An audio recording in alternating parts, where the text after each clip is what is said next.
And we have some breaking news this hour. Republicans have, quote, pressed pause on debt negotiations. A negotiator for House Speaker Kevin McCarthy said it's time to take a break as negotiations with the White House came to an abrupt standstill at the Capitol. Now, that negotiator, Representative Garrett Graves, came out of the room where the discussions were happening. He said talks were stalled, calling the White House's negotiating position, quote, unreasonable. Last night, 57 members signed a letter to the president and Democratic and Republican leaders in both the House and the Senate. Joining us now is News Nation Washington correspondent Joe Khalil. So, Joe, what is going on here?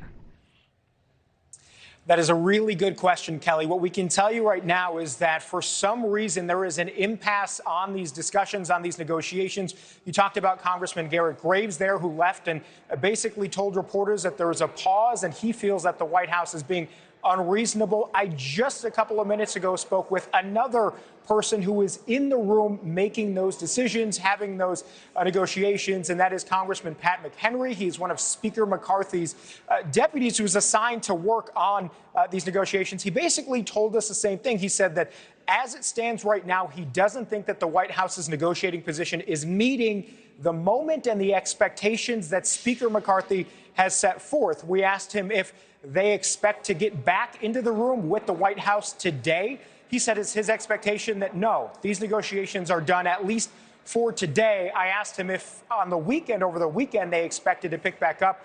He said basically, hopefully. And the way he described it was, in his words, we are at a bad moment. Now, this is a total 180 from yesterday when we were still far from a deal, but there was at least a lot of optimism coming from the Speaker and coming from the White House. Something has changed when it comes to the details of the negotiations. So we're hearing that from Congressman McHenry, from Graves, and we actually do have some audio of Speaker McCarthy himself as he came into the Capitol describing what he sees as some of the differences are more generally. Here's the Speaker.